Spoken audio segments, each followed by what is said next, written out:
So you've got not so much a question today, but a quote. Yes, I read something that really appealed to me, Mm-hmm. which was, a flower does not think of competing with the flower next to it. It just blooms. Yeah. Yep. Comparison. Comparison, yeah. Everything is comparison. Mm-hmm. Yeah. Everything we experience is comparison.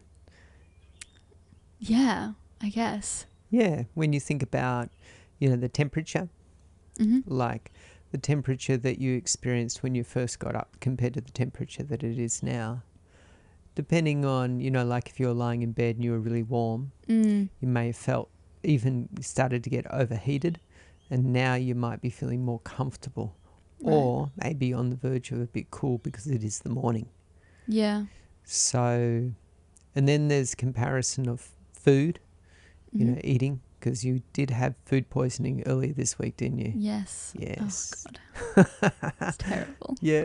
So when you were probably not eating much, then now this morning you've eaten?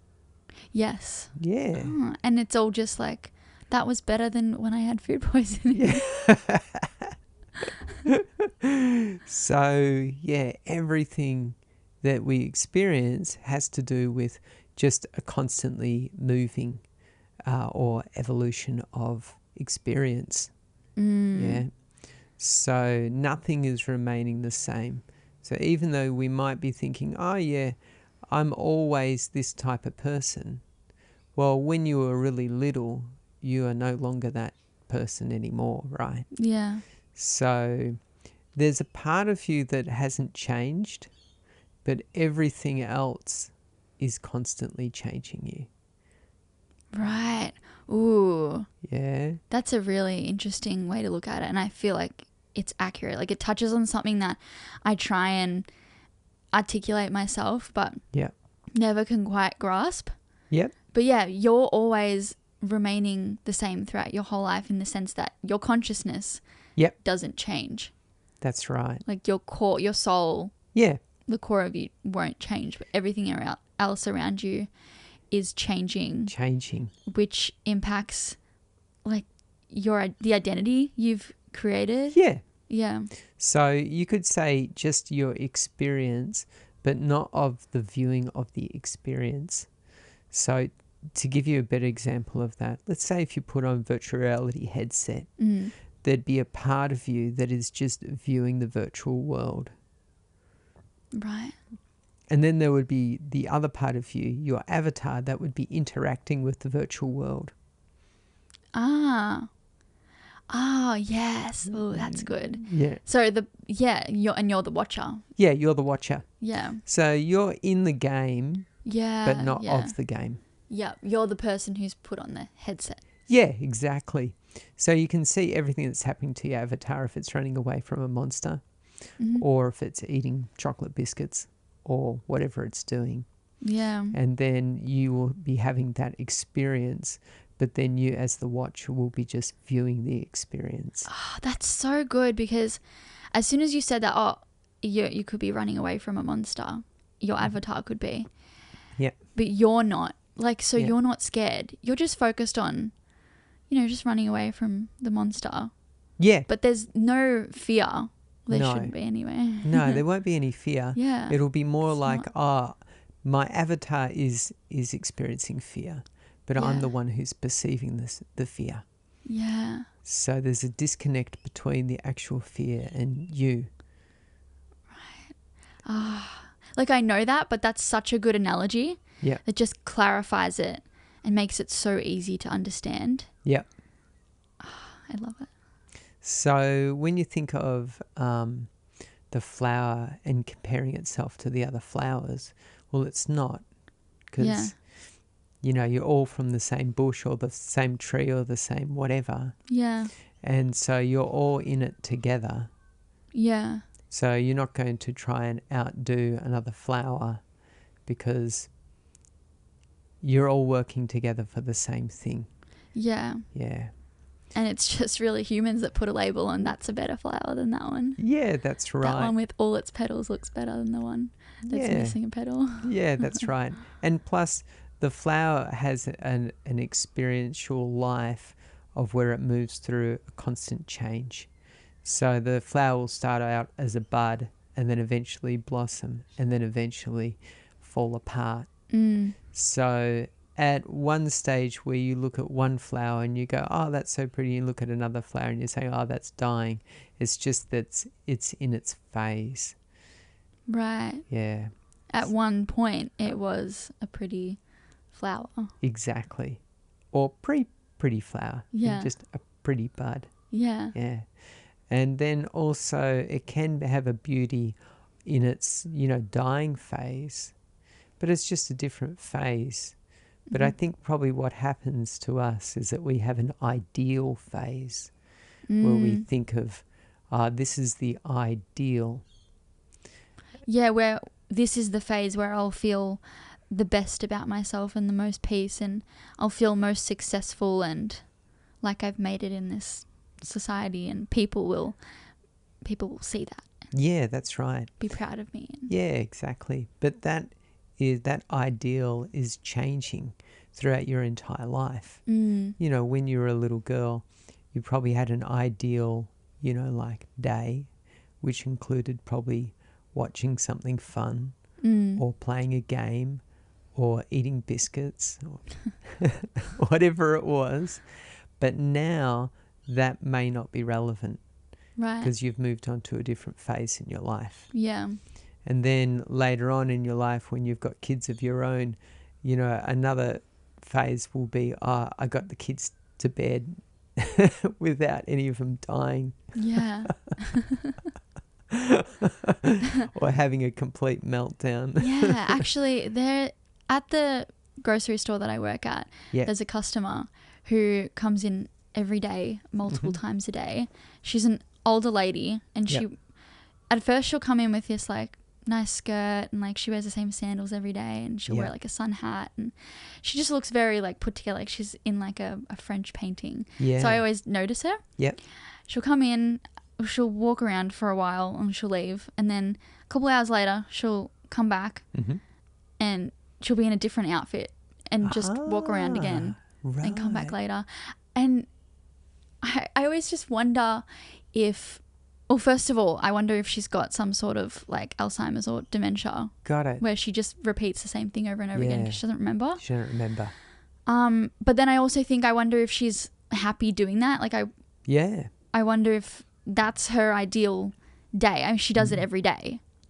Yeah, I wonder if it's ideal for her. Yeah. Because she has this kind of pleasant look on her face, and I try and smile at her and get like a smile out of her when I see her. And sometimes she does, and other times she looks at me kind of like funny. Right. Like, so there's no ongoing relationship that I have with her. Right. She almost like, I think she forgets me. She forgets who you are. Yeah, I think so. But I just wonder if, she's happy.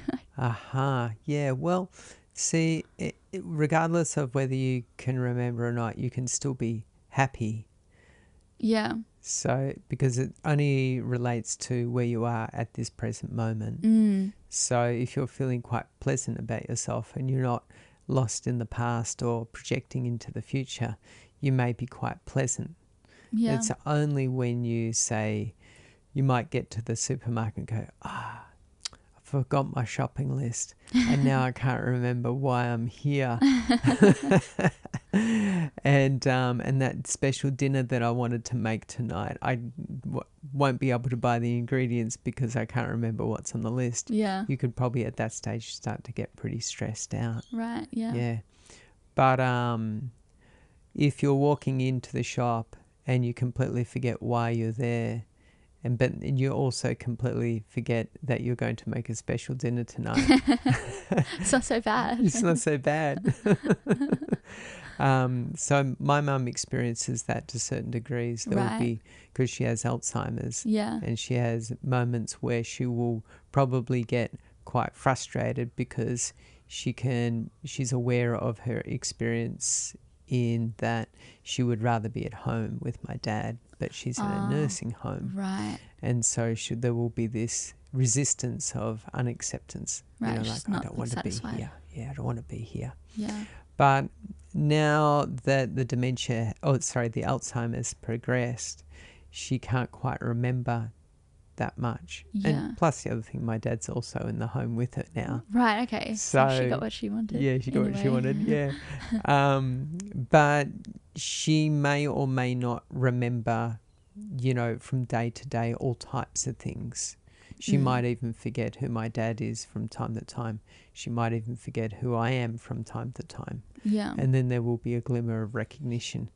But in those moments, she doesn't seem to be in any anguish or pain where she's trying to recall who these strange people are around her. Yeah, is she at peace? Is she almost blissed? Because she's just so present because the past doesn't exist. That's right. Anymore. Yeah. Yeah. Yeah.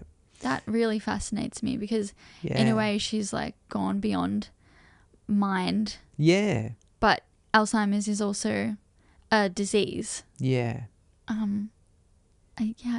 Yeah. So you know, I think probably what happens to most people is they look at Alzheimer's and they go, oh, I wouldn't want to forget who I am.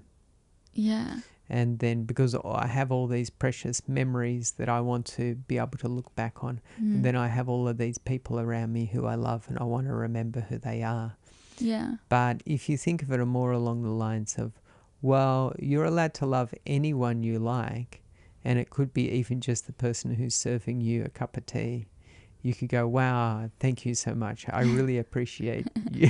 Love ya. Yeah, love you for pouring me this cup of tea. And that's totally fine. Yeah. Yeah, you may not want to follow them back to their bedroom, but or maybe, who knows, depends how far you've gone, I guess. But yeah, you're allowed to be happy around whoever it is that is around you at the time. Yeah. You don't have to play favourites. Yeah. Yeah, you don't have to go, oh, this is my husband, so he's better than any other man.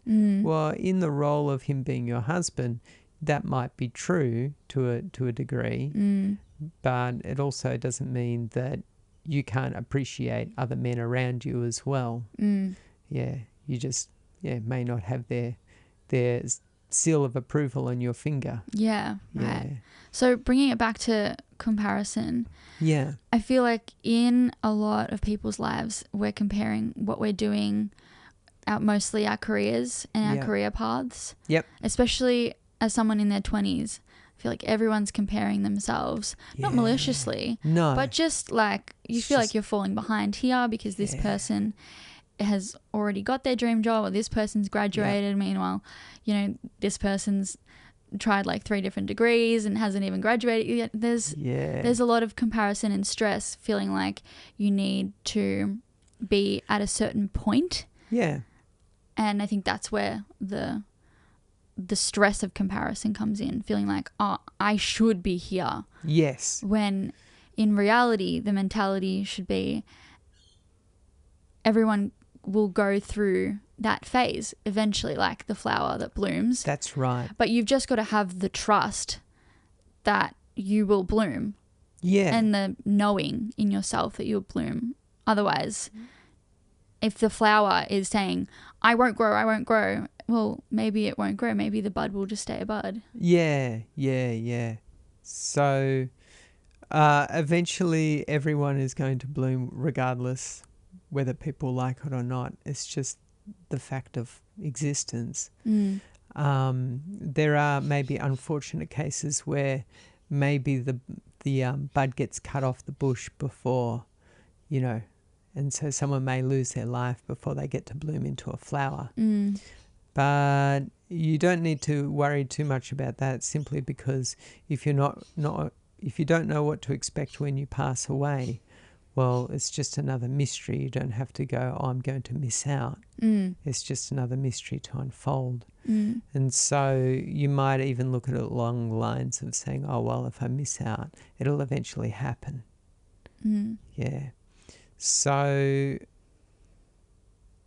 thinking about where am I in comparison to everyone else is something that we're taught when we're little.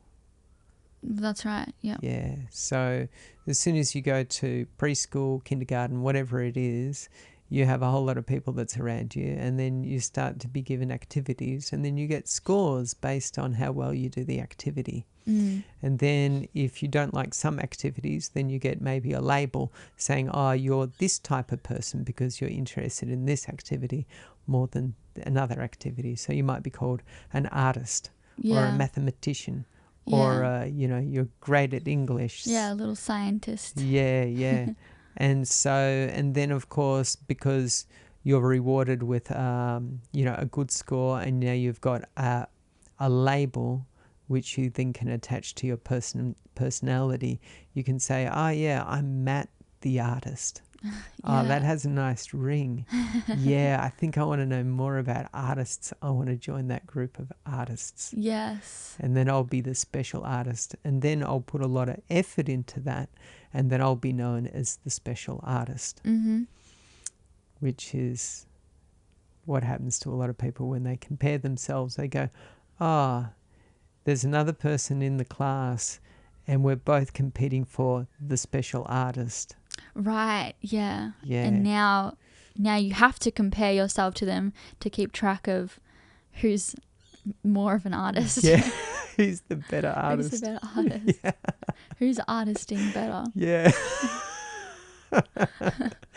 So, and we all do it. It doesn't mean that it's a positive thing to do. It's just to realize that, you're playing essentially a game. It's not a real thing. People might go, I like your art more than this other person's art. But then all art has an opinion attached to it. So there's no clear winner. Not like it's the Olympics of art. Yeah, it's so subjective. Yeah, that's right. So you might be very popular, say, as a band like Metallica, or you might be less popular like a band like, I'm trying to think of a smaller band. I don't know if I should name a name. They might be quite offended if they're listening. Let's just say me, because I put out music. Right, okay. And I'm clearly not as big as Metallica. What? But that doesn't mean that I then cry each day and say, why, God, why have you forsaken me? Yeah. Damn you, Metallica. I'm so envious of you. Yeah. It's so not fair.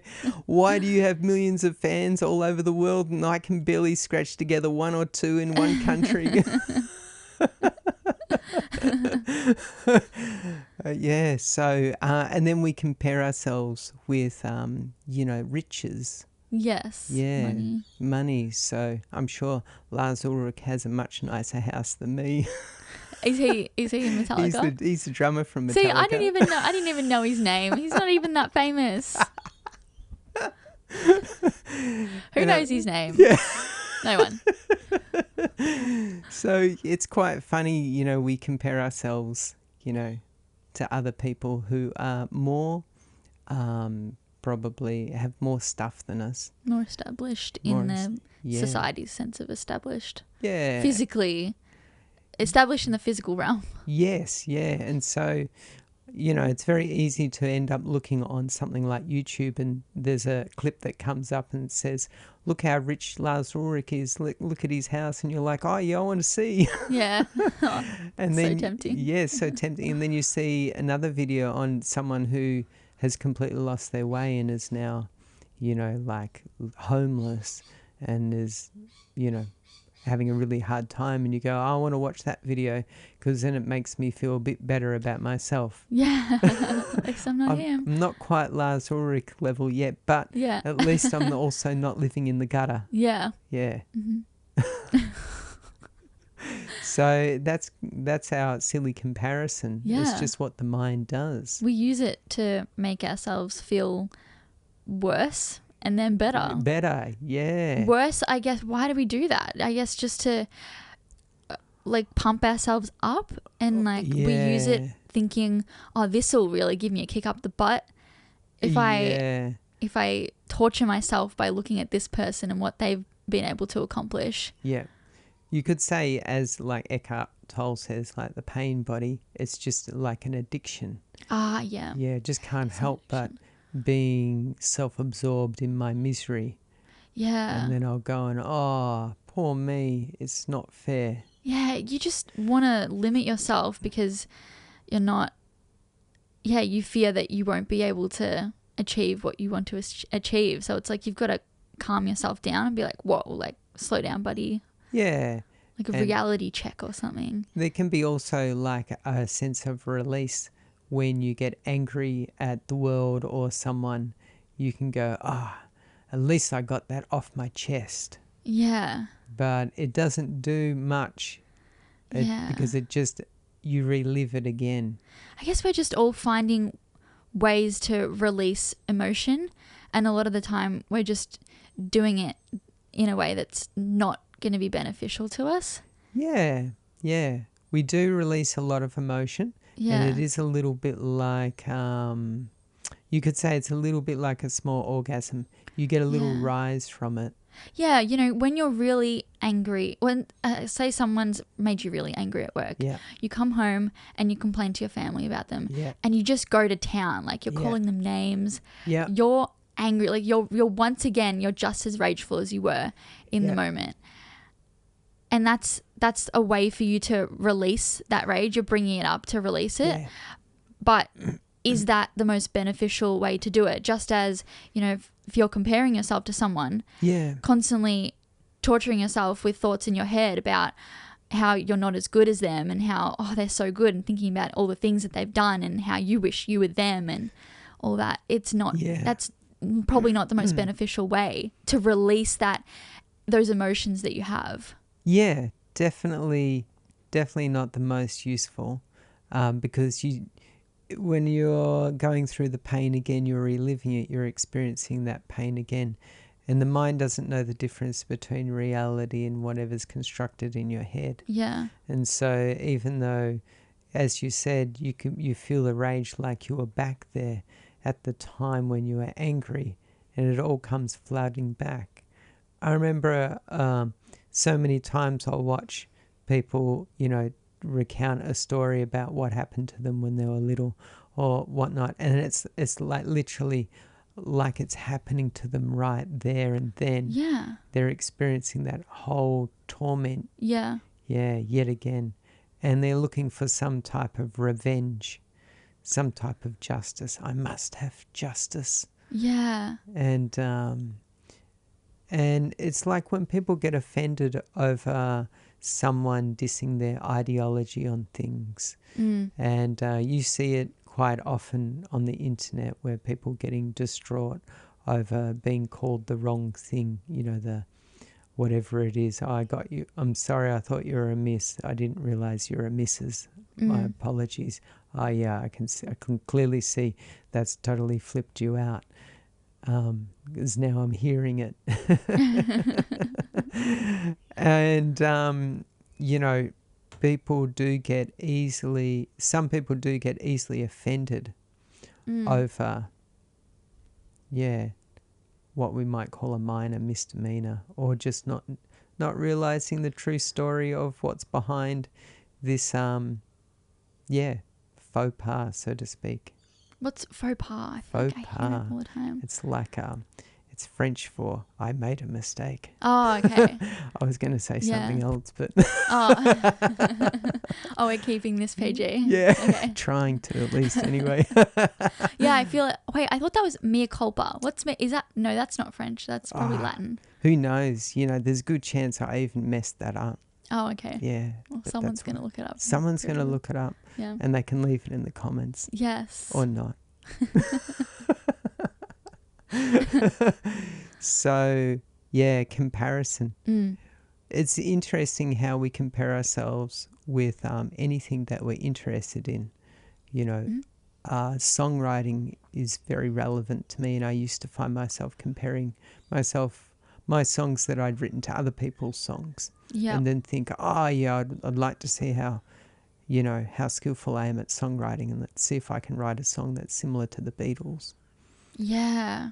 And, it's easy to find yourself getting incredibly bent out of shape if you can't quite reach that mark. Yeah. And it's interesting how if you decide to just quit songwriting one day, then the fact that you're not as good as the Beatles doesn't matter anymore. Yeah. And so why can't you just have that mentality the whole time? Exactly. Because like I'm not good at snowboarding. Yeah. I've never snowboarded in my life. I've never snowboarded either. No, exactly. Yeah. But I'm not worrying myself about that I'm not as good. That's right. As the snowboarders. Yeah. And if the opportunity to snowboard came about, I think we'd probably have a lot of fun. Yeah. But we wouldn't probably be looking at other snowboarders and going, oh, I'm so jealous. I can't do a 360 like you. Yeah. And just feeling it to your core, like, because jealousy is like obviously an emotion that comes from comparing. Yeah. And it's so visceral. I mean, for me anyway, like I've definitely felt it at such a visceral level. Yeah. And you can torture yourself with it. Yeah. When it doesn't have to be like that. It's only because you're clinging to wanting to be more than what you are at that current moment. Yeah. So badly. And it's like you can't change anything right in that moment. You are where you are at. Yeah. Yeah, I think there's probably a good chance that maybe who you've decided yourself to be, maybe even from a very young age, that you must now keep playing this part. Yeah. Because other people around you hold that story up around you. And then you go, oh, yes, that's me. You know, it's like when you're little, you know, your parents or your sibling might go, oh, she's really like this. You know, she's really good at writing stories, or she's really good at lyrics, or whatever it is. Mm. And then if you do something that's not up to your usual level, usual standard, then there's maybe the chance that you might go, other people might go, oh, she used to be really good when she was little.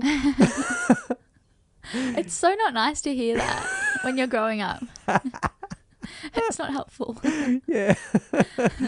And don't know what happened. She must have just lost it. Yeah, and that happens actually to a lot of prodigy children, or just children who seem to be possessing a gift that could be grown through nurture. Yeah. They lose it because there was just too much pressure. Yeah. Yeah. They don't lose it, they just turn their back on it. Yeah. Yeah, that's generally what happens, you know, if you, because, you know, the simple idea for keeping a life that is stable is choosing something you like to do and not messing with other people. Mm-hmm. But what happens to a lot of people is we don't quite understand the boundaries of not messing with other people. Yeah, and that also includes your children. That's right. That's right. Just because the child came out of you, it doesn't mean that they are you. No, that's right. They're an individual. They are individual, and you don't need to even comment on their abilities. No. Yeah.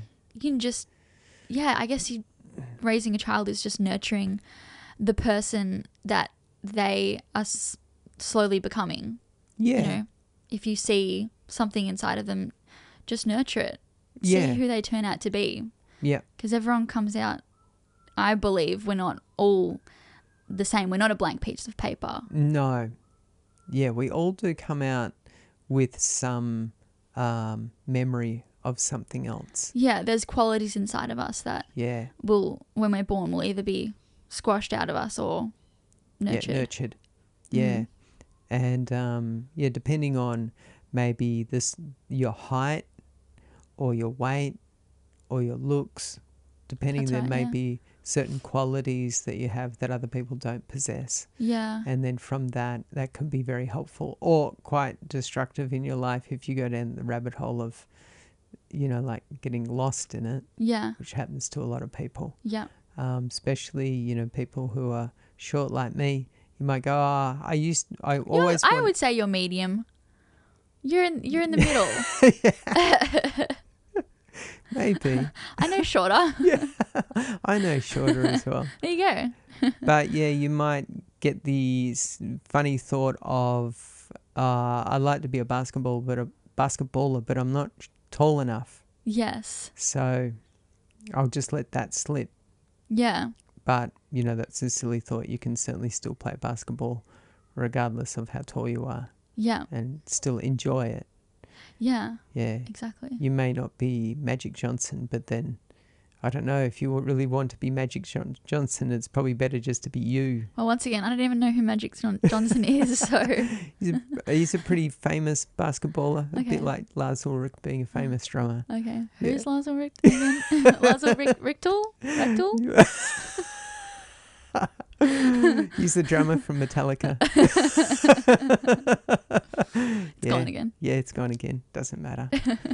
But yeah, so that's the funny thing really, isn't it? You know, like with these personalities, depending on the age you are, they come and they go. Right. They come and they go. I remember my uncle said to me, because we were looking at a statue of Michael Jackson, and when I was younger and my uncle was still alive, we kind of were trying to understand, why did Michael Jackson want a statue of himself? And my uncle said, he wants to be remembered. And we do see statues of people hanging about. And probably the only people that remember them are the ones that are interested in them, and then eventually they get forgotten, and then they're just a statue. And then eventually, after a very long time, everyone totally forgets about them, and the statue gets taken down. Right. Yeah, and then it gets replaced with someone else's statue. Yeah, so eventually they'll be forgotten. Totally forgotten. Yeah. So, you know, there's so many statues that you see wandering through, you know, like the gardens in the city. I'm not sure if I've even really taken enough notice of who they are, but generally they're, you know, politicians and whatnot, or people of great stature who have done something magnificent. But most people will stop and look at the plaque. Not even most people. Some people will stop and look at the plaque and go, that person. Nice. Yeah. And then move on. Yeah. On to the next plaque. Yeah. Or maybe onto a nice bush. A flower maybe. Yeah. 2 flowers comparing themselves. Yeah. I'm not quite a bud yet. I'm on the way out. I'm dying. So what else about comparison is there that you've found interesting or confusing? I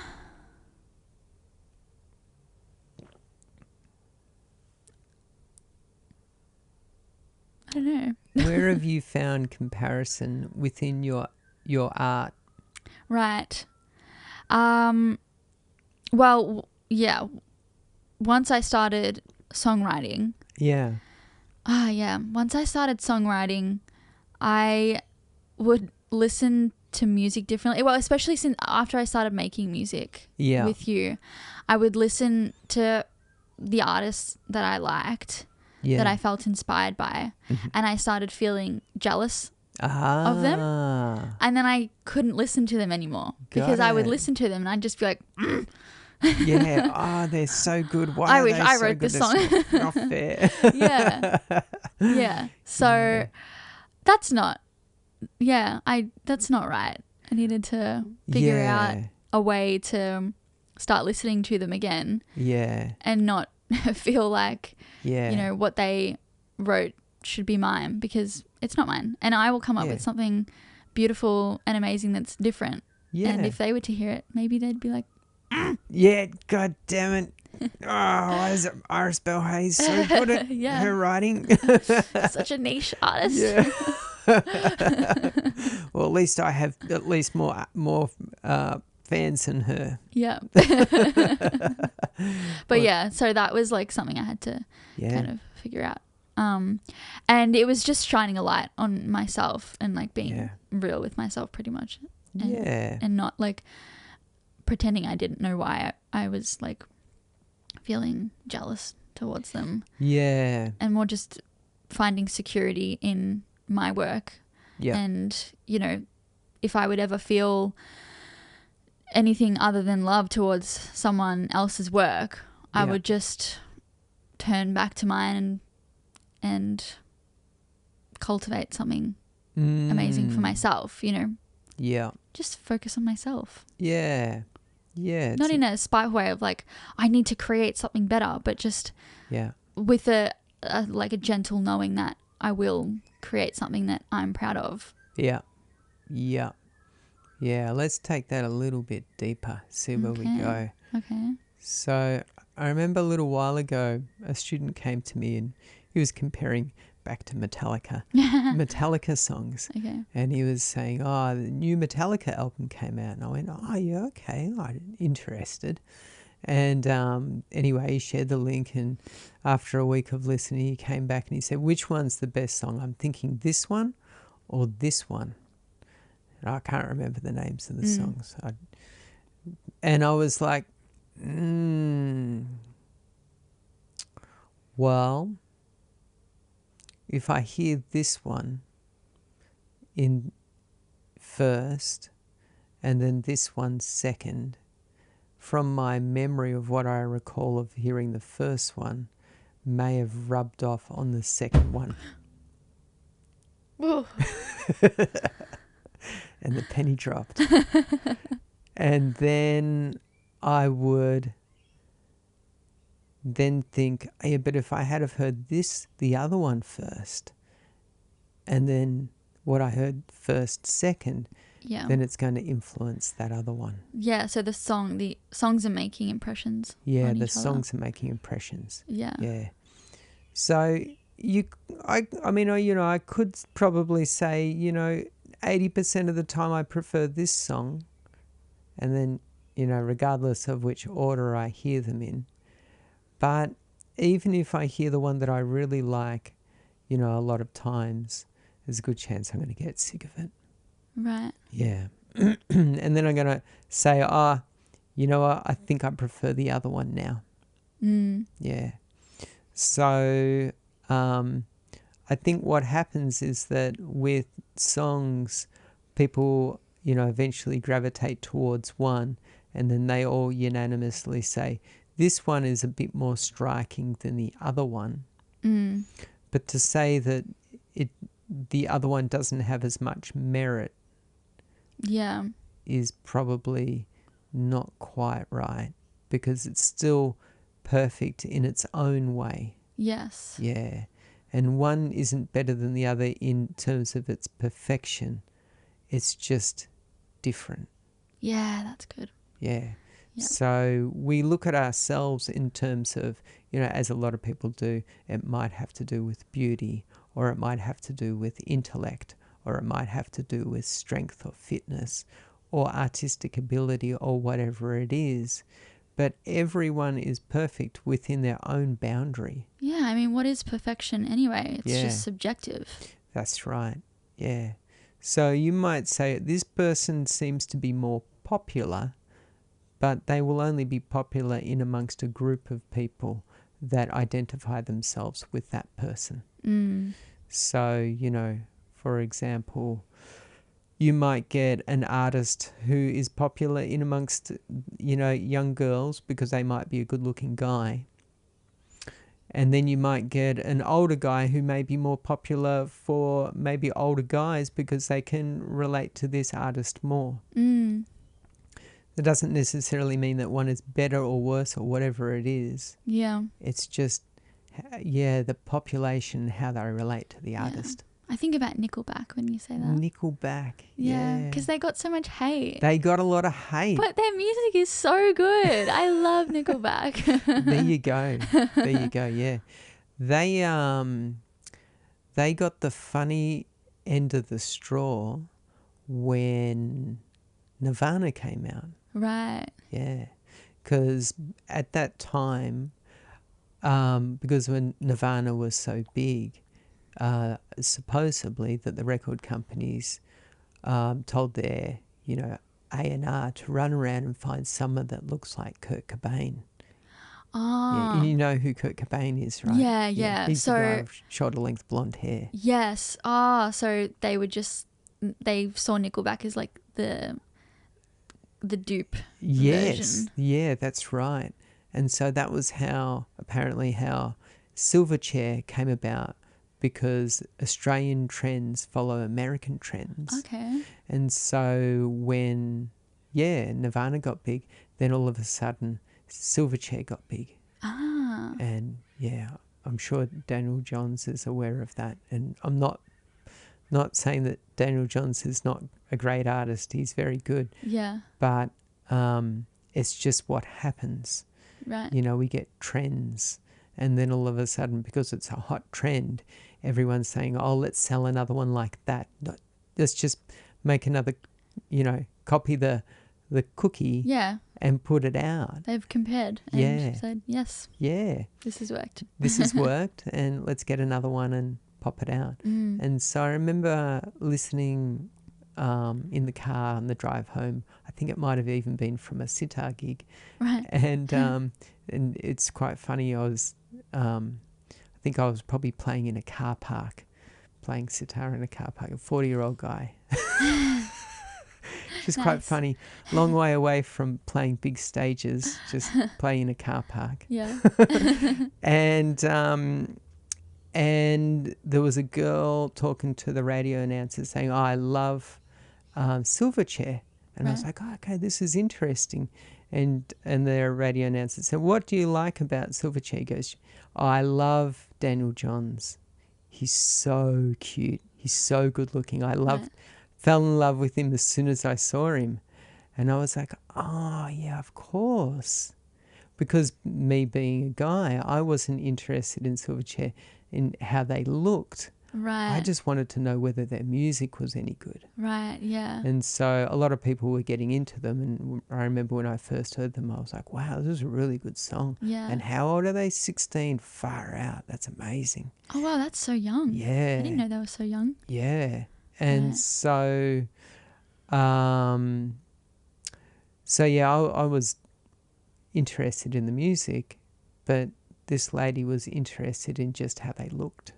Yeah. Yeah. Or maybe just it was a hook. as well as just looks, it's more like if you're attracted to the lead singer or a singer in general, you want to understand their mind. They're mysterious to you. Yes. And the only way you can get to know them is through their music. So you'll love anything that they put out because it's like a little piece of their mind. Yeah, that's right. Yeah. And so there is a great mystery we have with other people wanting to connect with them, because we want to understand, how do they work? How do they get themselves to be in this position? Yeah. Yeah, there is a curiosity we find with other people. And that was one thing I was thinking about this morning. Everything that we do, everything we think about is just for other people. What? Explain. Yeah. Well, why do you want to look the way you look? Right, yeah, for other people. Mm-hmm. Wait, I'm trying to think. If I was the only person left in the world. Yeah. Oh, maybe I would still care about how I looked. But that's probably because I'm still holding on to those. There might be a hope that one day you might be found. Yes, or something like that. But I guess if you're born and you're the only person, you're not going to care about how you look. Yeah. And I mean, what's another example that you have? Think of all the decisions you make that has to do with looking good. Doesn't mean physically, but just socially looking good. Your politics. Right, yeah. Your spiritual beliefs. So you're saying everything's performative pretty much? Everything. Wow. Yeah. And there's a simple reason why that is because simply you love other people. You love the experience of being social. Really? I would say it's more like you love to be loved, or you love... You love to be loved. You're obsessed with being obsessed with. Yep. But that's only because you're obsessed with who? Other people? Yeah. Yeah, I know I say that, but like I'm trying to wrap my head around it. Like, yeah. It's a very hard one to digest. I remember saying this to a friend, saying The only reason why you're here and you're doing this is because you love other people, and he hated that idea. He hated it. Right. Yeah. Yeah, I feel like a lot of people would. Yeah. Because it's like, no, I'm doing this for myself. You're doing it for myself. Yeah. Yeah. But why is that self doing it? Why are you so obsessed about doing it for yourself? Yeah, because the self needs something from other selves. Yeah. You need to be recognized. Is obsessed with being obsessed with. But then, and then what do you say over that? Because you're obsessed with others. You're obsessed with being obsessed over. Right, yeah. You want to be seen. Mm. Yeah, think of it a little bit like this. Let's say you're in Rome, one of the, like prison sentences, they wouldn't throw you in prison, but you would become what they know as a dead man walking.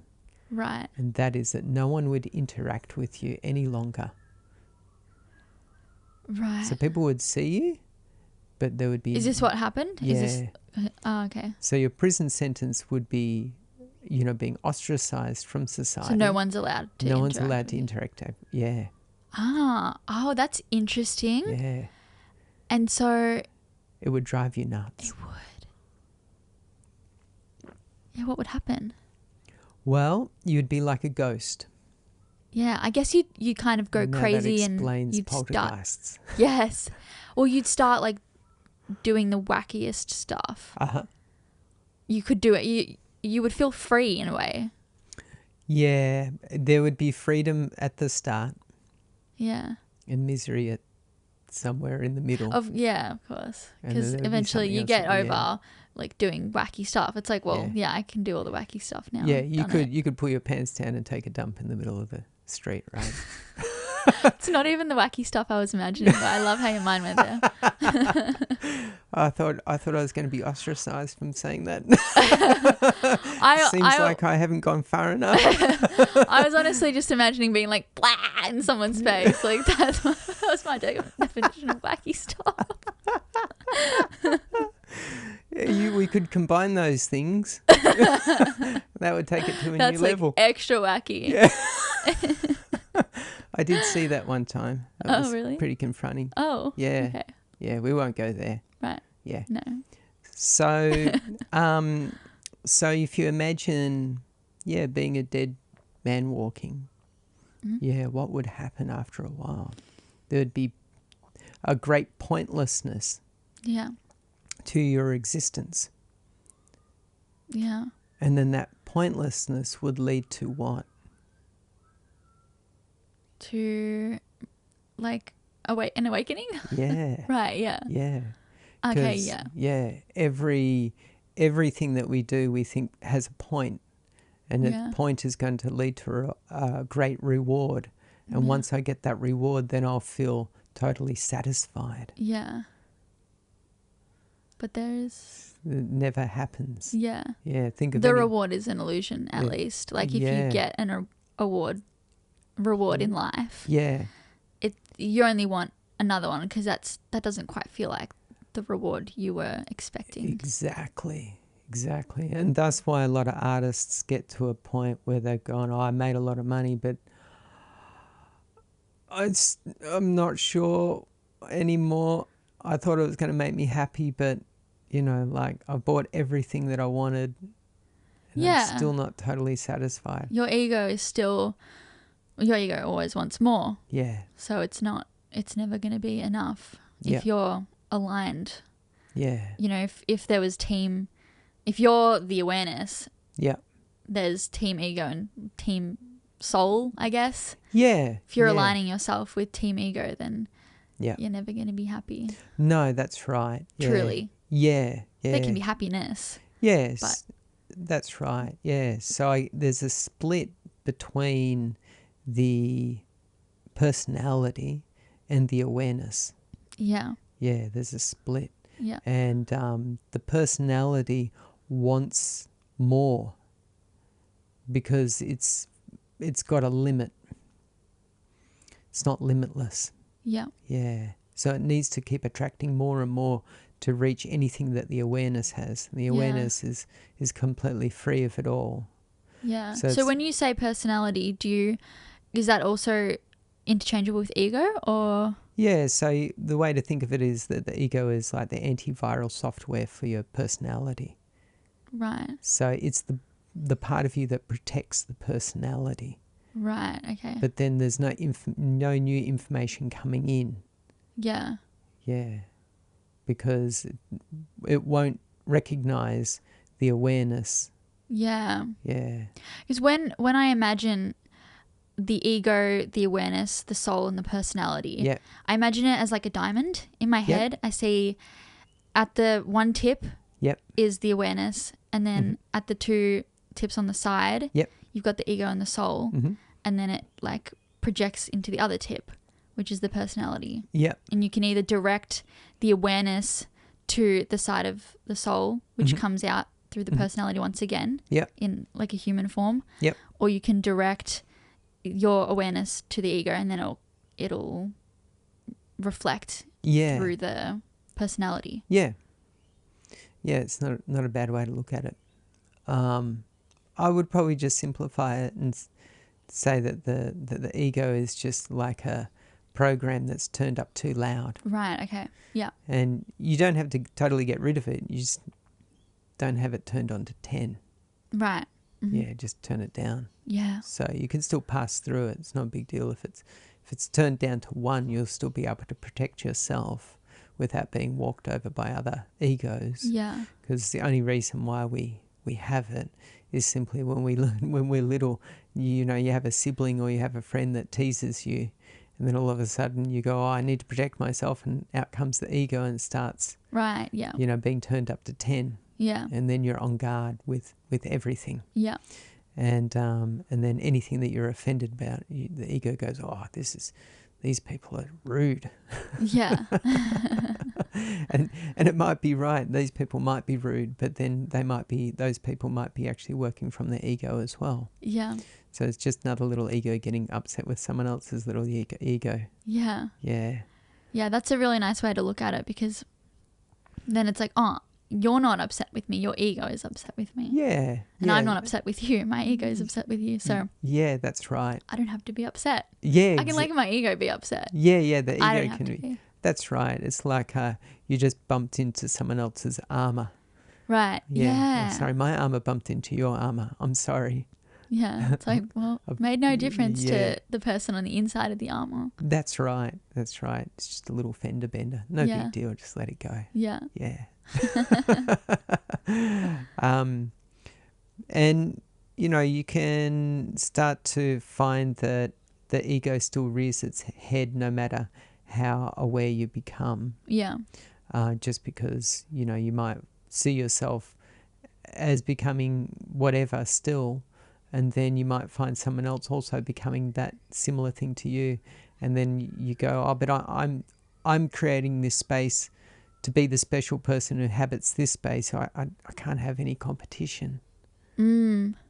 Yeah, which still happens amongst people who become deeply spiritual or whatever it is, or whatever it is that they're becoming. They might come across someone else who's similar. Yes. And you go, but I'm the wise person who inhabits this space. People come to me because I have these wonderful qualities. Yeah, and then you realize, I've been acting through my ego this whole time without realizing. Exactly, yeah. It slipped through the side door. That's right, because anything that you do well, you get rewarded. Yeah. Yeah. You can't help it. It'd be hard. It's hard. Life is hard. Well, yes, but that's also the reason why you're here. Yeah. It's actually meant to be a challenge. Yeah. Everything contradicts itself. Yeah. And that's the joke. That's the joke, yeah. And the challenge is good because it allows you to be flexible. If you are not flexible, you eventually become very rigid, and that's what we find with people who start to develop things like Alzheimer's and dementia and whatnot, is because their ego has become so determined on stopping the flow of information that they become completely stuck. Yeah. Yeah. But stuck in their ego, so you would say that like people with like Alzheimer's, dementia, like what's happened to their ego? Well, you might kind of think of it a little along the lines of that if you'd suffered a very great trauma, you know, and you just can't stomach anymore, the ego might come along and say, all right, no more. Right. No more. We can't have you being traumatized anymore.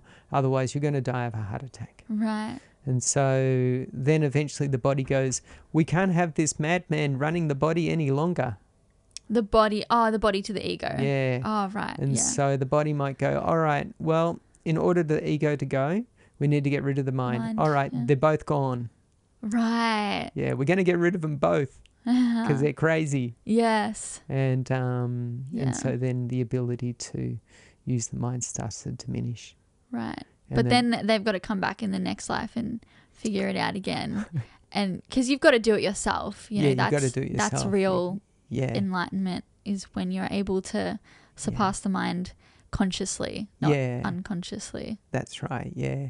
You can't have someone else do it for you. It's not possible. Yeah. Yeah. It's you have to pull yourself up by your own bootstraps. Right. Yeah.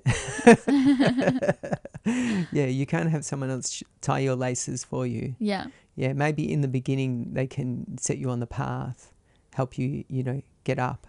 Yeah. But then you have to continue the journey by yourself. Right, yeah. Yeah. And it only makes sense that because everyone else is going to leave you at some stage. Mm. Yeah, you're going to be left alone. Right. Where? What do you mean?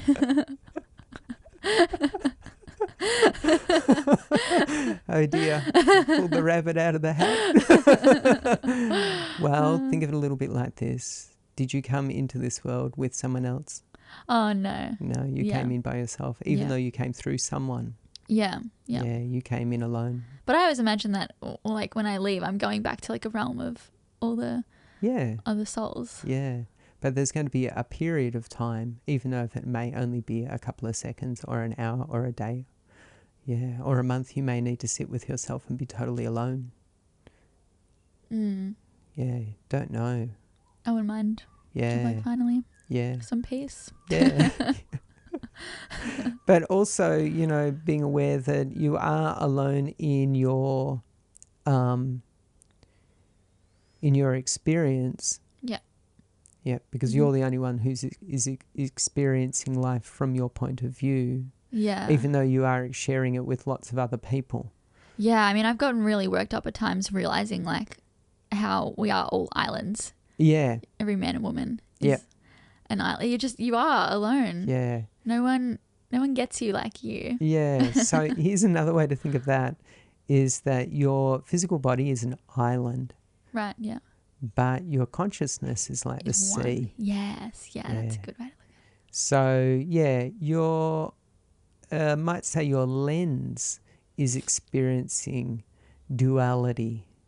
Right. And what I mean by duality is that you are the person who is experiencing this world around you, but the world around you is separate to you.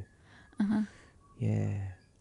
But what it is really more that your lens is picking up impressions of the sea around you. Mm. And we are all in the sea. We are all a part of the sea. Yes. It's just that your lens is only picking up its own personality and then is believing that it is, you are it. You are the lens. You are the personality. Right, yeah. Yeah. Yeah. Mm-hmm. When really what's closer to the truth is, you know, you're sharing your consciousness with everyone. Yeah, yeah. Which for a lot of people is probably very hard to stomach. Yeah. Because that means that, well, maybe I'm not that special. Exactly. That's a hard pill to swallow. But that's also something that I do if I feel myself comparing. Yeah. And I start feeling like jealous of someone else. Yeah. I just connect with them. Yeah. On that consciousness level. Yeah. And I just say to myself, or I say to them in my head, like, you know, we did good. Like, yeah, wow. That's right. We did that. That's awesome. Yeah, that's right. That's right. I claim it. Exactly. So, yeah, the way I view it is very similar to that. And so sometimes I'll notice a thought coming in and I'll get into some interest, you know, like, I remember when I first started to make music with you, I started to become interested in the guitar again because, we do a lot of guitar type music. Yeah. And I was like, yeah. And I've been playing a lot of sitar, but now here I have this interest of guitar coming in. Right. And it was previous to us making any music, I could see myself heading in that direction. Huh. And I was like, And now I realize it was simply an order. Right. That's interesting. So when you're looking for someone, they're also looking for you. Oh, wow. Yeah. So there must have been an order coming from you. Yeah. I have a dinner order, Matt. Can you fulfill it? Yeah. And I'm like, oh, yeah, of course. Yeah. Yes, I can fulfill that one. And so then if someone else had fulfilled it, I would have gone, oh, that's great. Now I don't have to spend my time doing that. Right. I can do something else. Right. Okay. Yeah. So it's never a loss. Right. It's whether you can be bothered filling the order of the universe. Huh. Yeah. Great way to put it. Yeah. It's fun. And so if someone else wins an award, like you were saying before, it's like, oh, thank goodness someone got that. Ah, yes. Yeah. So, I don't have to do that now. Yeah, that makes total sense to me. I don't have to waste my time trying to win an award. Right. Yeah. Someone got it. Yeah. That's great. Yeah. Yeah, that's like the perfect way to look at it. Yeah. And with that, I guess we're at the end. Yes. Fantastic. Nice. Thanks, Nat. Thanks, Matt. See you soon. See you later.